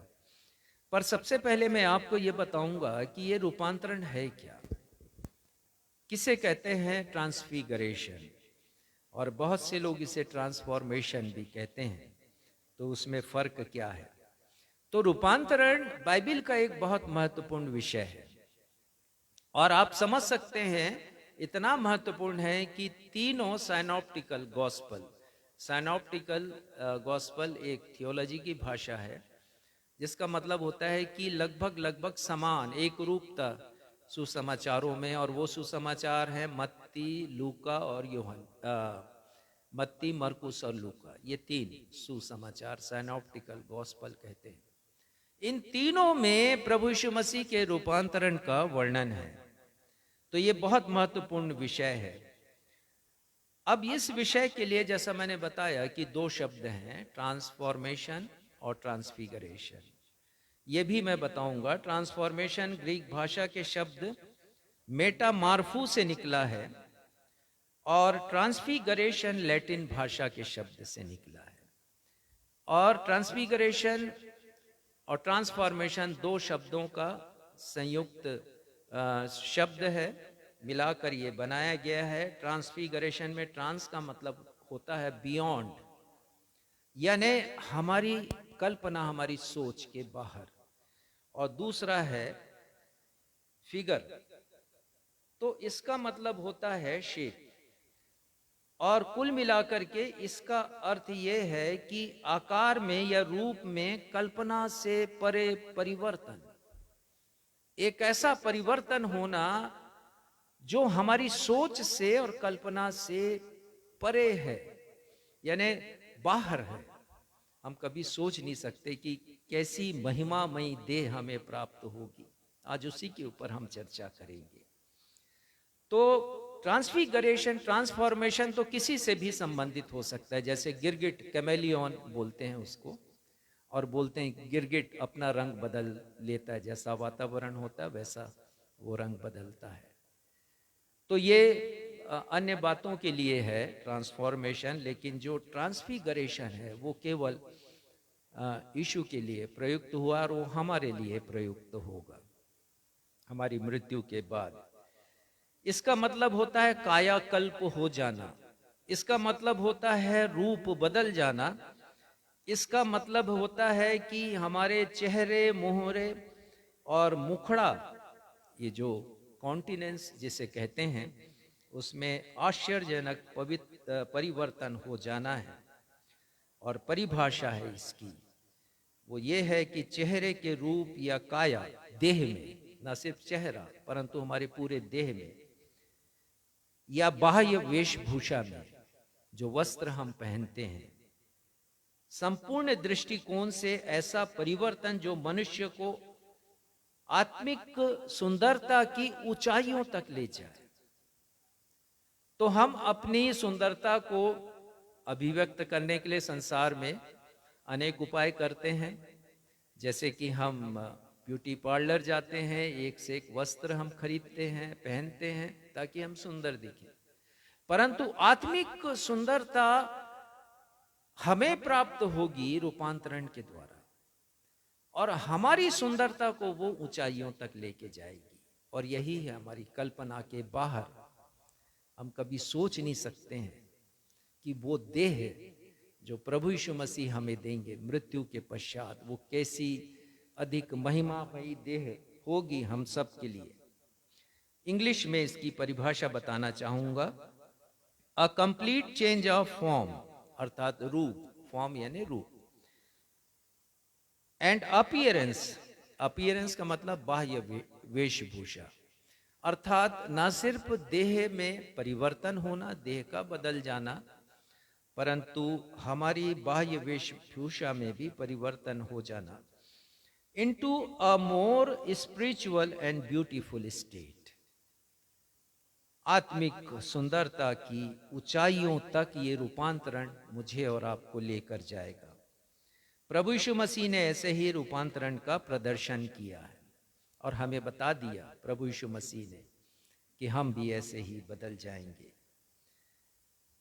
दो और उदाहरण हैं जिनके द्वारा हम अपने रूप में परिवर्तन के विषय में पढ़ते हैं, और आज हमने पढ़ा निर्गमन से 34वां अध्याय, और वहां पर हमने पढ़ा है 30वां पद, पढ़िएगा। जब हारून और सब इजरायलियों ने मूसा को देखा कि उसके चेहरे से किरणें निकल रही है, तब वे उसके पास जाने से डर गए। हाँ, देखिए यहाँ पर यह समझाने की कोशिश की गई है कि मूसा 40 दिन 40 रात परमेश्वर की संगति में रहे सीने पर्वत के ऊपर, जब परमेश्वर पिता ने व्यवस्था दी है। तो जब वो 40 दिन 40 रात रहे तो परमेश्वर की संगति में उनके रूप में परिवर्तन हो गया। उनके चेहरे से किरणें निकलती थी, आभा युक्त हो गया, और वो चेहरा सूर्य के समान चमकने लगा। जब वो उतरे हैं वहां परमेश्वर के पास से, तो इजरायली देख नहीं पाए उनका चेहरा, वो डर गए, इतना भव्य था उनका चेहरा, परमेश्वर की संगति में बदल गया। किरणें निकलती थी तो लोगों ने कहा कि एक साफा जैसा कुछ बांध लीजिए, ओढ़नी शब्द आया यहाँ पर, चेहरे पर आप बांध लीजिए ताकि हम आपसे बातचीत कर सकें। और मूसा केवल उन्होंने सीनै पर्वत पर बातचीत नहीं की, परमेश्वर का निवास स्थान उन्होंने बनाया था, और जब वहां जाते थे तो परमेश्वर से बात करते थे। जब बात करते थे तो वो उस ओढ़नी को निकाल लेते थे। तो यह एक उदाहरण है रूप में परिवर्तन का। और दूसरा एक उदाहरण स्तिफनुस का दूंगा। हम आ जाएं प्रेरितों के काम और उसका 6वां अध्याय, और यहां पर 8वें पद में लिखा है, स्तिफनुस अनुग्रह और सामर्थ्य से परिपूर्ण होकर लोगों में बड़े बड़े अद्भुत काम और चिन्ह दिखाया करता था। यह प्रथम शताब्दी की कलीसिया की बात है। स्तिफनुस परमेश्वर का एक बहुत ही बड़ा भक्त था उन दिनों, और बहुत अच्छे वो प्रवचन दिया करते थे, आश्चर्यजनक वो कार्यों को दिखाया करते थे, तो लोगों में लोकप्रिय हो गए। परंतु यह बात यहूदियों के लिए ईर्ष्या का कारण बन गई। 10वां पद पढ़िएगा। परंतु उस ज्ञान और उस आत्मा का जिससे वह बातें करता था वे सामना ना कर सके। हाँ, कौन लोग सामना नहीं कर सके? यहूदी जो मसीही विश्वास की खिलाफत में थे। तो उन्होंने स्तिफनुस के बारे में कुछ सोचा कि इसे खत्म करना चाहिए। वो जल गए, वो ईर्ष्या करने लगे। और इसके बाद यदि आप पढ़ेंगे 7वां अध्याय तो पता चलेगा पत्थरवाह करके मारा है। पर जब स्तिफनुस उनके मध्य में थे तो उन्होंने उनके रूप में परिवर्तन देखा है। 15वां पद पढ़िएगा। तब सब लोगों ने जो सभा में बैठे थे उस पर दृष्टि गड़ाई तो उसका मुख स्वर्गदूत का सा दिखा। स्वर्गदूत का सा देखा। देखिए, ये है परिवर्तन, ये है रूपांतरण, ये पृथ्वी का रूपांतरण है। और इसी के बारे में संत पौलुस हमें और समझा रहे हैं। 2 कुरिन्थी 3 अध्याय जो आज पढ़ा गया, 18वां पद पढ़िएगा। परंतु जब हम सब के उघड़े चेहरे से प्रभु का प्रताप इस प्रकार प्रकट होता है। देखिए, समझाना चाहूंगा, जब हम प्रभु की संगति में रहते हैं, जैसे मूसा थे संगति में, जैसे संगति में स्तिफनुस थे, जब हम संगति में रहते हैं परमेश्वर के, तो हमारे चेहरे से भी एक प्रताप झलकता है, परमेश्वर का प्रताप। और ये प्रताप प्रदर्शित करता है कि हमारा इस जीवन में भी रूपांतरण हो रहा है। आगे पढ़िएगा इसका और फिर आप समझेंगे। जिस प्रकार दर्पण में तो प्रभु के द्वारा जो आत्मा है। हाँ, जिस प्रकार दर्पण में हम भी क्या होता है, अपने आप को तैयार करते हैं और दर्पण में देखते हैं तो लगता है कि हमारे चेहरे में परिवर्तन है। यदि नहीं है तो फिर परिवर्तन लाने की कोशिश करते हैं। आत्मिक जीवन में भी ऐसा ही होता है। और लिखा है प्रभु के द्वारा जो आत्मा है, पढ़िए, हम उसी तेजस्वी रूप में अंश अंश करके हम बदलते उसी जाते हैं। तेजस्वी रूप में अंश अंश करके बदलते जाते हैं। ये हर दिन का अभ्यास मुझे और आपको करना है। हम उसी अवस्था में न रहें, हमारे रूप में, आत्मिक रूप में परिवर्तन करने की जरूरत है। और यही रूपांतरण है। जब हम पृथ्वी पर रूपांतरण करेंगे तो याद कीजिए हमारा स्वर्गीय रूपांतरण भी होगा। हमारा पार्थिव देह स्वर्गीय देह में परिवर्तित होगा। ये कब होगा? जब पृथ्वी पर हमारा रूपांतरण होगा। रूपांतरण कैसे? हमारी सोच में तब्दीली, हमारे दृष्टिकोण में, हमारे बातचीत करने के ढंग में, हमारे व्यवहार में, हमारे स्वभाव में, हमारे आचरण में परिवर्तन होगा। अंश अंश करके हम तब्दील होते जाएंगे तेजस्वी रूप में, और अंततः स्वर्गीय रूप को हम प्राप्त करेंगे। तो ये तो उदाहरण थे परमेश्वर के वचन से। एक बात हम और देखेंगे कि जब यीशु का रूपांतरण हुआ तो क्या हुआ। और आ जाएं हम आज के सुसमाचार के पाठ पर और निकाल ले लूका रचित सुसमाचार, उसका 9वां अध्याय 28 पद से आगे हम पढ़ेंगे। यीशु का रूपांतरण हुआ तो क्या हुआ, पढ़िएगा 28वां पद। इन बातों के कोई 8 दिन बाद वह पतरस, यूहन्ना और याकूब को साथ लेकर प्रार्थना करने के लिए पहाड़ पर गया। प्रभु यीशु मसीह किसी ऊंचे पर्वत पर गए हैं। पतरस, याकूब और यूहन्ना ये प्रभु यीशु मसीह के बहुत खास शिष्य थे और प्रभु यीशु मसीह इनके साथ गंभीर मंत्रणाएं और चिंतन किया करते थे। साथ ही साथ प्रभु यीशु मसीह प्रार्थना भी करते थे। तो इन तीनों को लेकर के वे किसी ऊंचे पर्वत पर गए हैं और मैंने पढ़ा वो ऊंचा पर्वत कौन सा हो सकता है, किस पर्वत पर गए होंगे, क्योंकि यहाँ पर नाम नहीं लिखा। तो मेरे अध्ययन में ये बात आई कि वो पर्वत ताबोर पर्वत है। और यदि पिछले सप्ताह आपको याद होगा दबोरा के बारे में हमने पढ़ा था कि ताबोर पर्वत पर वे एकत्रित होते हैं 10,000 की सेना लेकर और सीसरा का मुकाबला करते हैं। तो ये ताबोर पर्वत था। इसकी ऊंचाई 1800 फीट की ऊंचाई है। ये कोई बहुत ऊंचा पर्वत नहीं है। तो लोग कहते हैं कि ताबोर पर्वत पर प्रभु यीशु मसीह का रूपांतरण हुआ और आज यदि आप जाएं तो वहाँ एक चर्च भी बना है जिसे चर्च ऑफ ट्रांसफिगरेशन कहते हैं। रूपांतरण का चर्च वहाँ पर बना है। लेकिन आगे कुछ और खोज की गई और ये कहा गया कि हरमोन पर्वत हो सकता है जहाँ यीशु गए हैं। और हरमोन पर्वत की ऊंचाई 9000 फीट है। ये बहुत ऊंचा पर्वत है और बादल से आच्छादित ये होता है। ऊंची चोटियों पर बर्फ जमा हुआ है। यहीं से यरदन नदी भी निकलती है। तो ये कहा जाता है, खैर कोई भी पर्वत हो वो हमारे चिंतन का विषय नहीं है। आपके भौगोलिक जानकारी के लिए मैंने ये बात बताई है। पर बात यह है कि प्रभु यीशु मसीह यहाँ रूपांतरण प्रार्थना करने के लिए अपने 3 शिष्यों के साथ आए हैं। 29वां पद पढ़िएगा। जब वह प्रार्थना कर ही रहा था तो उसके चेहरे का रूप बदल गया। प्रभु यीशु मसीह के चेहरे का रूप बदल गया। अर्थात जैसा प्रभु यीशु मसीह सामान्य दिखा करते थे अब वो वैसे नहीं दिख रहे हैं। प्रभु यीशु मसीह प्रार्थना कर ही रहे थे कि उनका रूपांतरण हो गया। प्रभु यीशु का रूपांतरण एक आश्चर्यजनक, आश्चर्यचकित करने वाली विस्मयकारी घटना है। विस्मयकारी या आश्चर्यजनक इसलिए क्योंकि जब हम इस स्थल को पढ़ते हैं तो बड़ी जिज्ञासा उत्पन्न होती। जैसे आपके मन में अभी जिज्ञासा उत्पन्न हो रही होगी, जानने की इच्छा हो रही होगी कि कैसा रूप प्रभु यीशु मसीह का बदला है। दिलचस्पी को बढ़ा देती है। जो वचन को गंभीरता से पढ़ते हैं और गहराई तक जाना चाहते हैं वे रूपांतरण के भेद को समझते हैं। पर ये बहुतों के लिए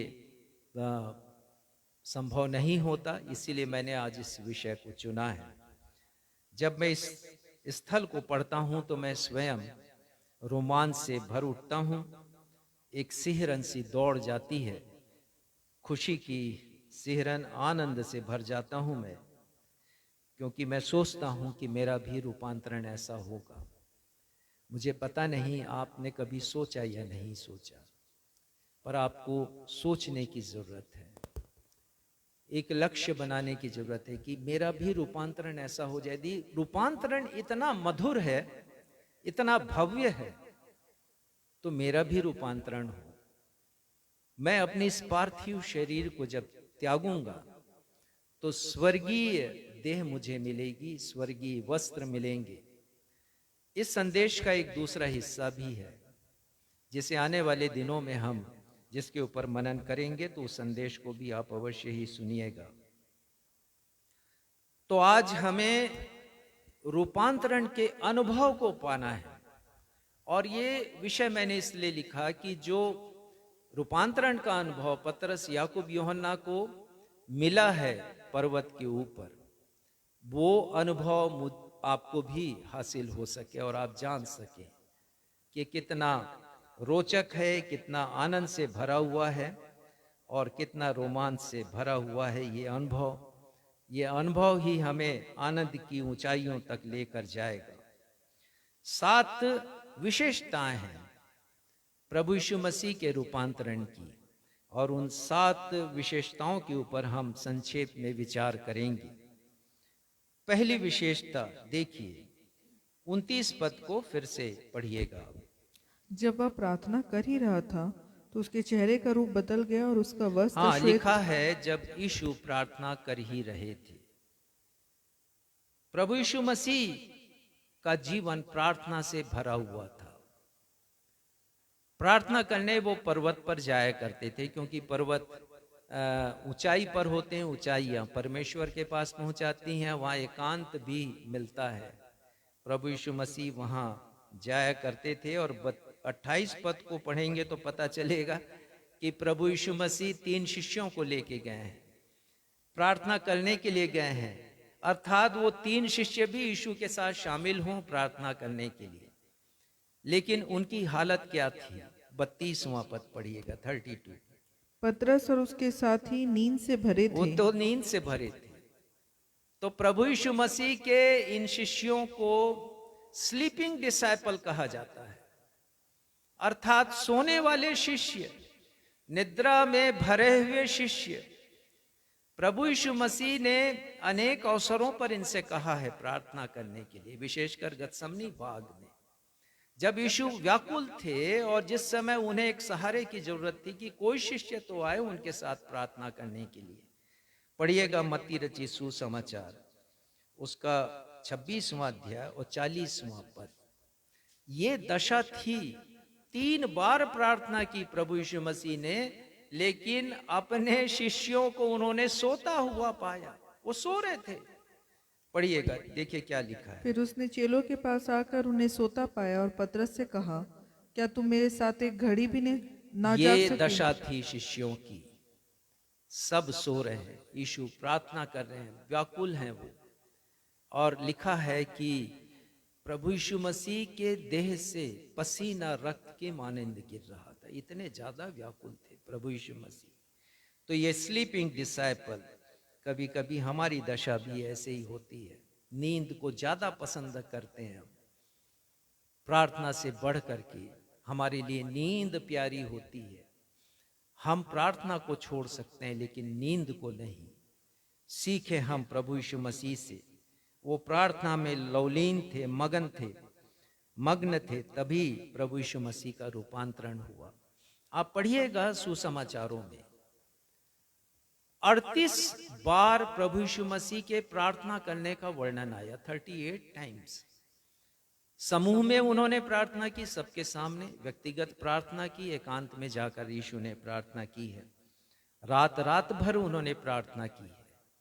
आप यदि पढ़ें तो पता चलेगा कि 12 शिष्यों के चुनाव के पहले रात भर यीशु ने प्रार्थना की। और सामूहिक रूप से प्रार्थना की। 5000 लोगों को जब भोजन खिलाना था तो रोटी हाथ में ली, परमेश्वर को धन्यवाद दिया, प्रार्थना की यीशु ने। 17वां अध्याय यूहन्ना का मध्यस्थता की प्रार्थना का अध्याय है।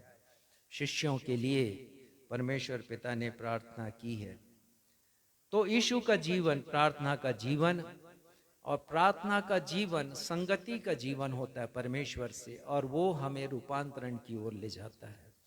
इसी प्रार्थना ने यीशु मसीह को रूपांतरण तक पहुंचाया है। दूसरी विशेषता 29वां पद फिर से पढ़िएगा,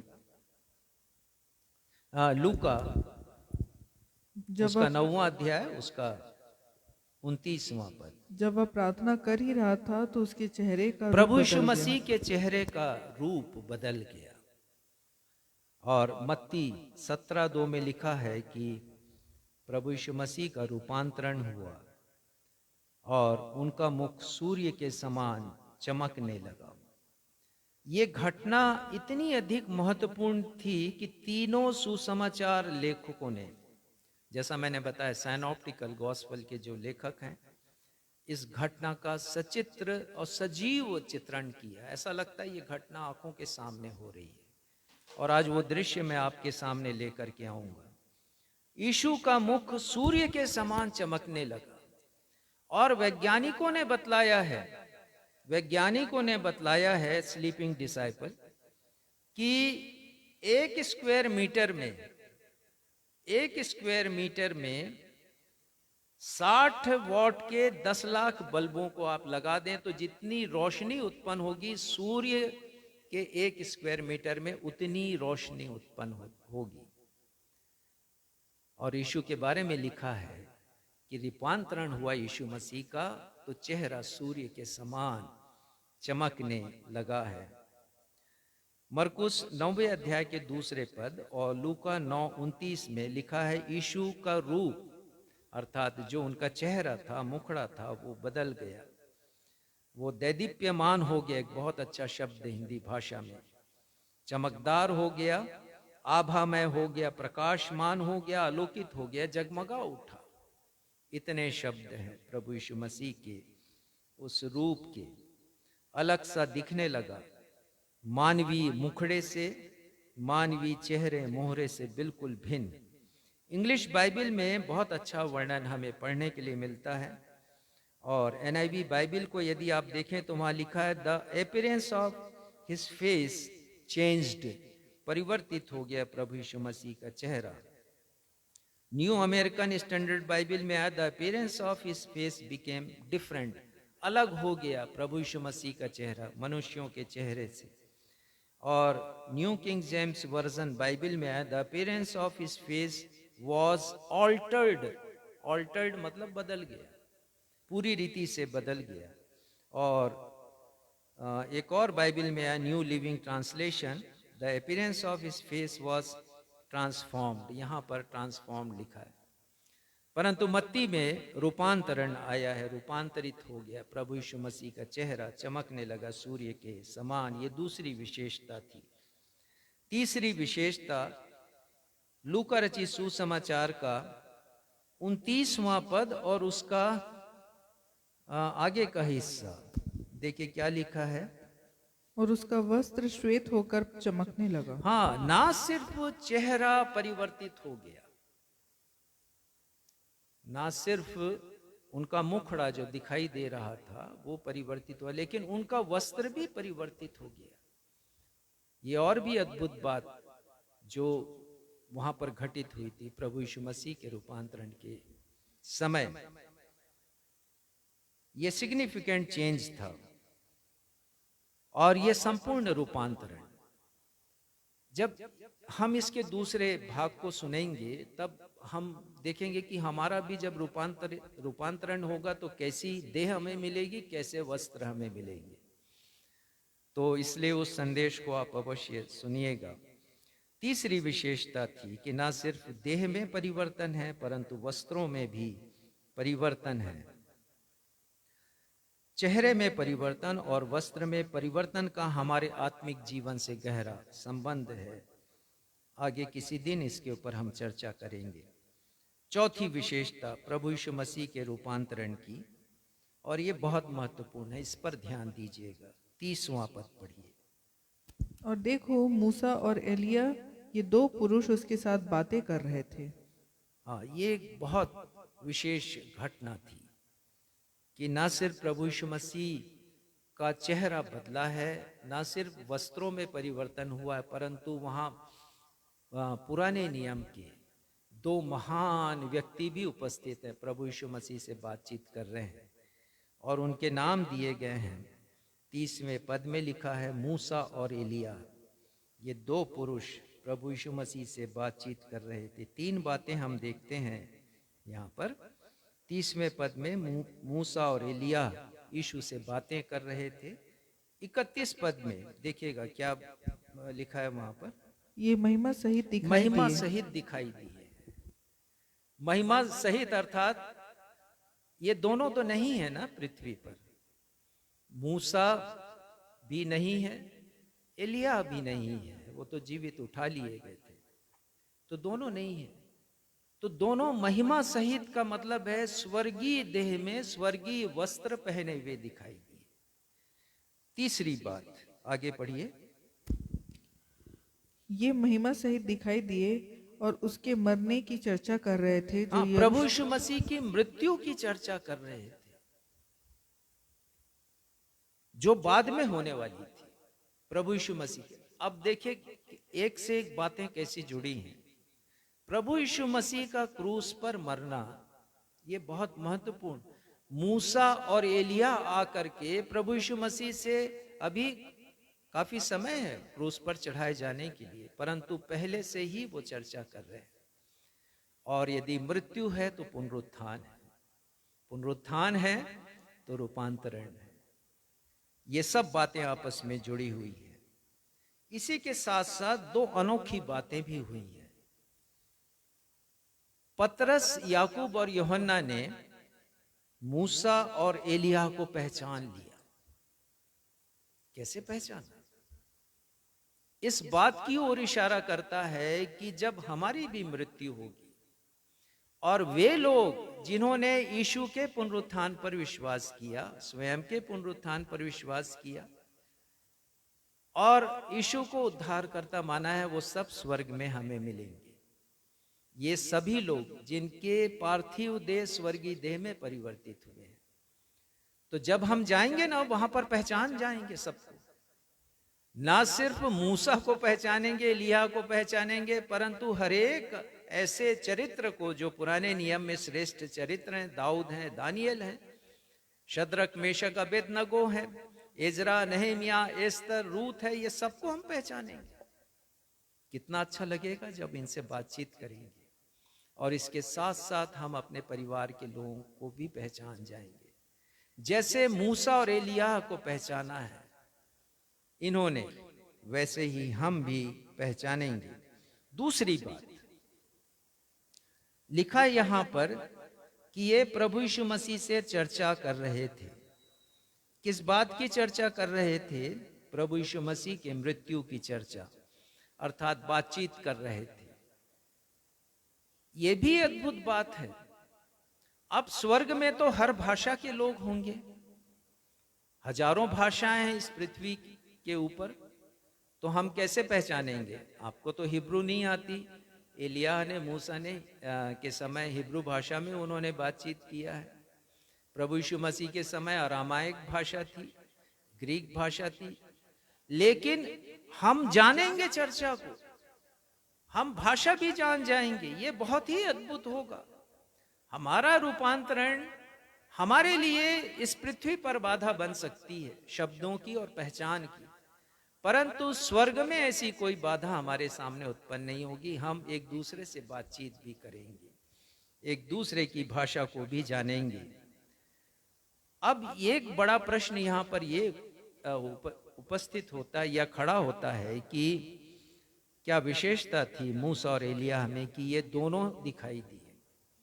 क्योंकि पुराने नियम में तो और भी बड़े बड़े कैरेक्टर हैं, चरित्र हैं। अब्राहम क्यों नहीं दिखाई दिए?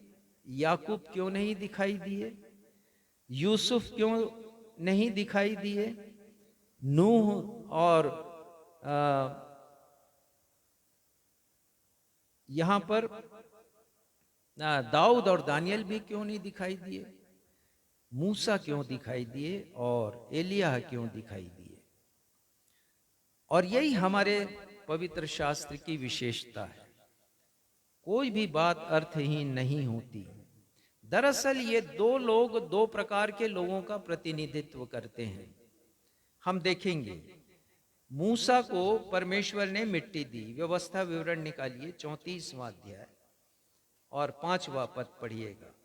व्यवस्था विवरण 34वां अध्याय और 5वां पद यहां लिखा है, तब यहोवा के कहने के अनुसार उसका दास मूसा वहीं मोआब के देश में मर गया। 6वां पद पढ़िए। और उसने उसे मोआब के देश में बेतपोर के समान एक तराई में मिट्टी दी। बेतपोर के सामने, बेतपोर के सामने एक तराई में मिट्टी दी। किसने मिट्टी दी?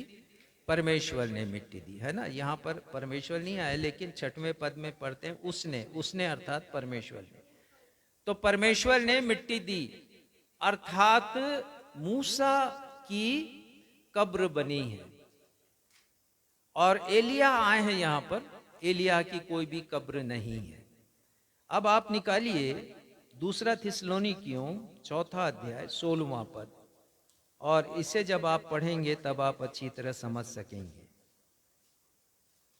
2 थिस्सलुनीकियों 4 अध्याय 16वां पद, देखिए क्या लिखा है। 1 थिस्सलुनीकियों, माफ कीजिएगा, 4 अध्याय 16वां। क्योंकि प्रभु आप ही स्वर्ग से उतरेगा हाँ, लिखा है प्रभु आप ही स्वर्ग से उतरेंगे। ये प्रभु यीशु मसीह के द्वितीय आगमन के बारे में लिखा है। और उस समय ललकार कर और प्रधान दूत का शब्द सुनाई देगा और परमेश्वर की तुरी फूकी जाएगी और जो मसीह में मरे हैं वे पहले जी उठेंगे। हाँ, ये वो लोग हैं जो कि कब्र में हैं और मसीह में मरे हैं, प्रभु यीशु मसीह में मरे अर्थात विश्वास में मरे हैं। और जब प्रधान दूत का स्वर सुनाई देगा, तुरही फूंकी जाएगी, तब ये सब जीवित हो जाएंगे। तो मूसा किनका प्रतिनिधित्व कर रहे हैं? उन लोगों का जो कि कब्र में है। उसके बाद पढ़िएगा 17वां पद। तब हम जो जीवित और बचे रहेंगे उसके साथ बादलों पर उठा लिए जाएंगे। अब जो एलिय्याह थे वो जीवित अवस्था में उठा लिए अग्निमय रथ में, परमेश्वर ने उन्हें उठा लिया जीवित अवस्था में। तो हम जो जीवित हैं, प्रभु यीशु मसीह यदि इस दौर में आते हैं तो हम सब यीशु के साथ साथ जाएंगे। हम आकाश में प्रभु यीशु मसीह के पास उठा लिए जाएंगे। तो हमारा प्रतिनिधित्व कौन कर रहा है? एलिय्याह। इसीलिए मूसा और एलिय्याह प्रभु यीशु मसीह के साथ दिखाई दी। ये बहुत बड़ी विशेषता रूपांतरण की 5वीं विशेषता मैं बताऊंगा। फिर से आ जाए लूका उसके 9वें अध्याय 33वें पद को पढ़िएगा 33।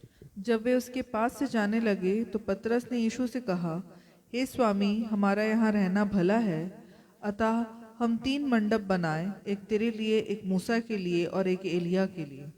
हाँ, वो कहते हैं प्रभु जब उन्होंने ये सब देखा है ना, पतरस, याकूब, यूहन्ना ने, तो वो प्रभु से कहते हैं कि ये तो बहुत अच्छा स्थान है प्रभु, हमारे लिए तो बहुत उत्तम है, क्यों ना हम परमानेंट यहाँ रहें। 3 मंडप बना लेते हैं, मूसा के लिए, एलिय्याह के लिए और एक आपके लिए। हम लोग बिना मंडप के रह लेंगे। इसका मतलब ये है कि रूपांतरण में ना सिर्फ हमारा देह परिवर्तित होगा, हमारा चेहरा बदलेगा जिससे हम पहचाने जाते हैं, परंतु हमारे वस्त्र भी बदलेंगे। और तीसरा, जैसे वातावरण यहाँ बदल गया, माहौल बदल गया, बहुत सुखद माहौल हो गया। उन्होंने कल्पना नहीं की, कल्पना से परे हो गया, बहुत अच्छा उनको लगने लगा। ये पूरा दृश्य, पूरा वातावरण, उन्होंने कहा कि हम यहीं पर रहेंगे प्रभु, आप लोगों की संगति में हम रहेंगे। वैसे ही जब हमारा पार्थिव शरीर स्वर्गीय देह को प्राप्त करेगा तो एक ऐसे माहौल में हम रहेंगे जिससे कभी हम वापस जाना नहीं चाहेंगे, और वो स्वर्गीय माहौल होगा, वो स्वर्ग का माहौल होगा, वो सुखद माहौल होगा। और उसके बाद 6वीं विशेषता 34वां पद पढ़िएगा।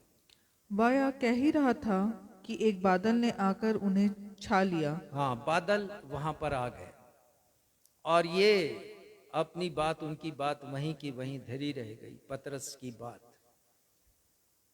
उस दृश्य का समापन अब हो रहा है। एक बादल ने छा लिया, और ये बादल परमेश्वर की उपस्थिति का बादल था। परमेश्वर भी उपस्थित थे, केवल यीशु वहां पर नहीं है, केवल मूसा एलिय्याह वहां पर नहीं, लेकिन परमेश्वर भी उपस्थित है। और वो पूरा माहौल इतना भव्य है, इतना कहना चाहिए कि आनंद से भरा है। परमेश्वर की उपस्थिति जब वहां पर होती है तो वो डर जाते हैं। संत पतरस ने इस रूपांतरण का वर्णन किया है अपनी पत्री में, 2 पतरस उसका 1 अध्याय, और वो 16वें पद में वो कहते हैं, यहाँ पर लिखा है, क्योंकि जब हमने, नहीं आगे से पढ़िए, चतुराई से गढ़ी हुई, तो वह चतुराई से गढ़ी हुई कहानियों का अनुकरण नहीं था, हाँ, वरन वो कहते हमने, हैं कि ये कोई कहानी नहीं है जिसका वर्णन सुसमाचार में आया है। प्रभु यीशु मसीह का रूपांतरण वो कोई मनगढ़ंत कहानी नहीं है।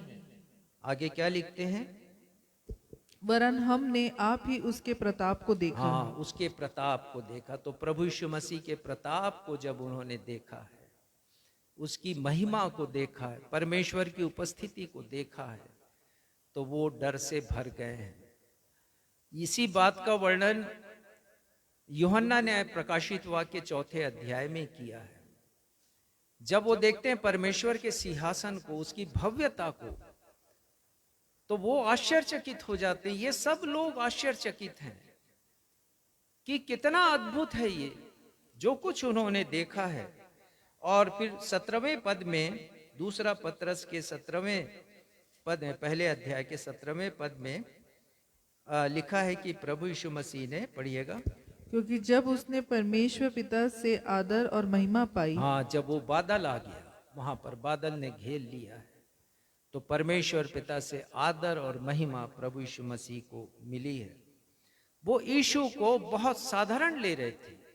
यीशु नासरत के रहने वाले, यूसुफ मरियम का बेटा, उनके साथ साथ वो घूमा करते थे। जरूर वो मानते थे कि दिव्य सामर्थ्य उन्हें प्राप्त है, लेकिन वो यीशु को बहुत साधारण रूप में ले रहे थे। और 18वें पद में लिखा है कि उन्होंने परमेश्वर की वाणी को सुना और इसलिए वो डर गए थे।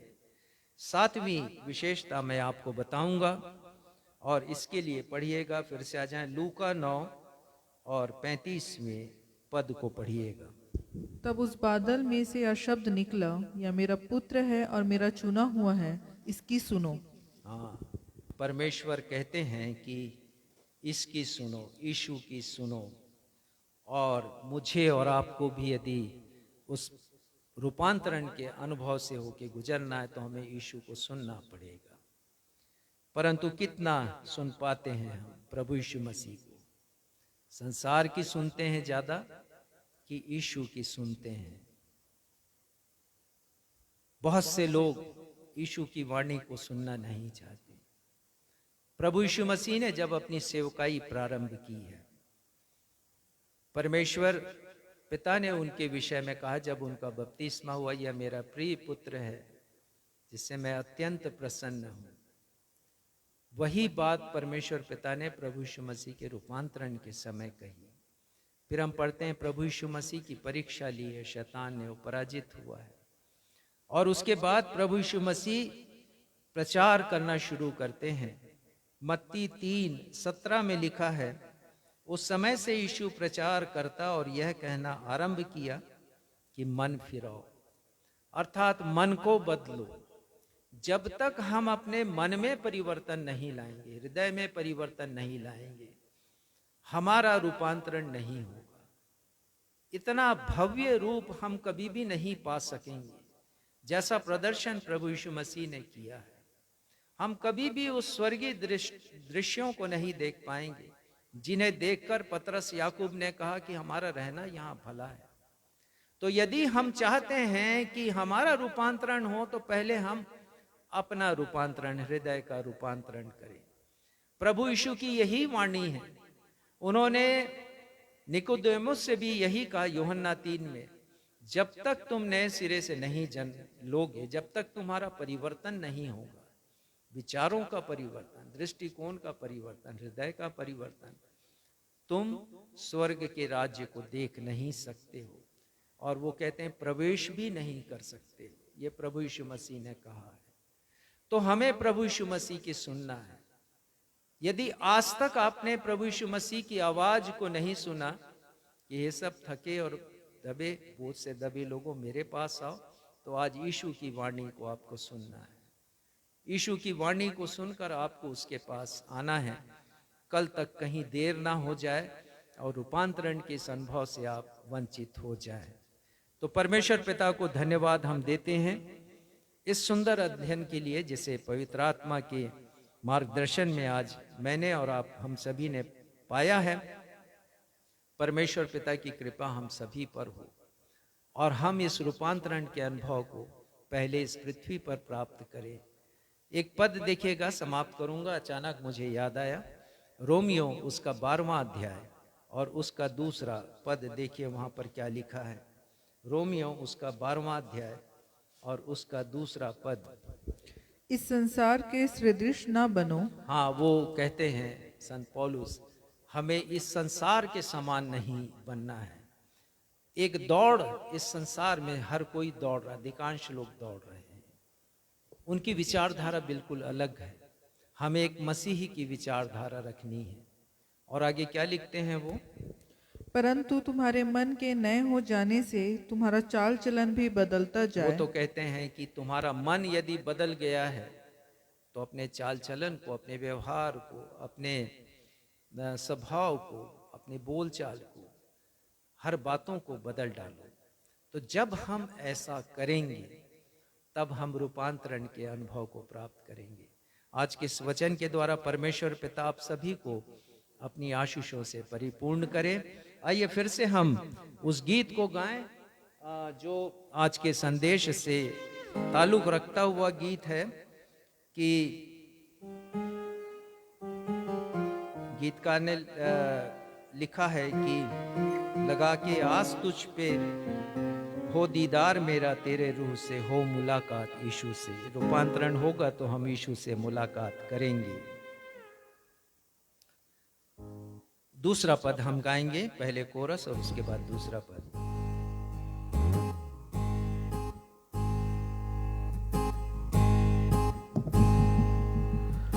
कुछ ना रह गया अब बाकी,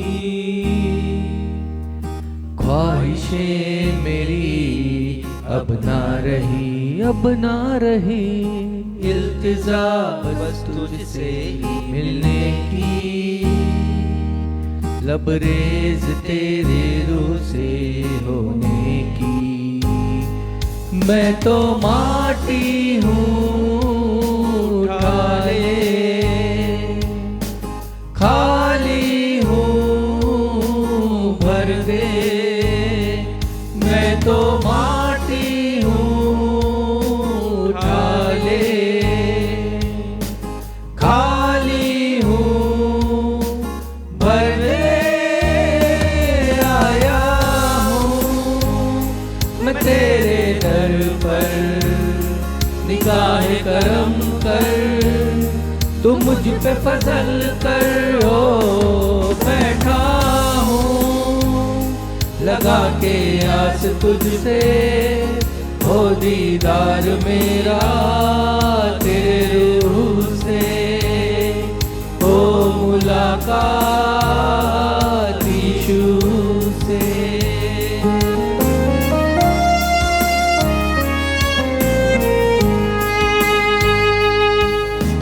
तेरे रूह की बारिश में भीगूं मैं, होके सराबोर डूबूं मैं। तेरे रूह की बारिश में भीगूं मैं, होके सराबोर डूबूं मैं। तृप्त तेरे रूह से हो जाऊं, सैलाब तेरे रूह का यूं उमड़े। तृप्त तेरे रूह से हो जाऊं, सैलाब तेरे रूह का यूं उमड़े। आया हूँ मैं तेरे दर पर, निगाह करम कर, तू मुझ पे फजल कर।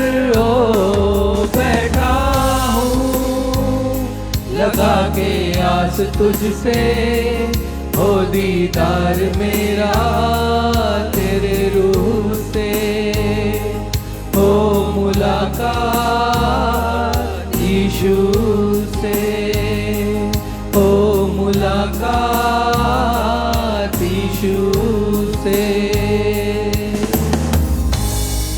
प्रार्थना में जाए हैं। हमारे परमेश्वर पिता, हमारे जीवन के रचयिता, स्वामी, जीवित अद्वैत परमेश्वर, सर्वशक्तिमान, सर्वव्यापी, सर्वज्ञानी, धन्यवाद देते हैं पिता आपके हर एक प्रबंध के लिए, आपकी योजनाओं के लिए जिसे आपने हमारे लिए किया है। और पिता आज हमने सीख लिया कि यदि हम विश्वास करेंगे प्रभु यीशु मसीह के ऊपर, यदि हम उनके पुनरुत्थान की सामर्थ्य पर विश्वास करेंगे, यदि हम अपने स्वयं की मृत्यु के पश्चात अपने जी उठने के विषय पर विश्वास करेंगे, अपने स्वयं के पुनरुत्थान पर, विश्वास करेंगे तो हमारा भी रूपांतरण होगा और हमारी पार्थिव देह अद्भुत रीति से स्वर्गीय देह में परिवर्तित हो जाएगी। न सिर्फ हमारा चेहरा, हमारे वस्त्र और पूरा वातावरण जिसमें हम जाएंगे मृत्यु के बाद, वो सब कुछ बदल जाएगा।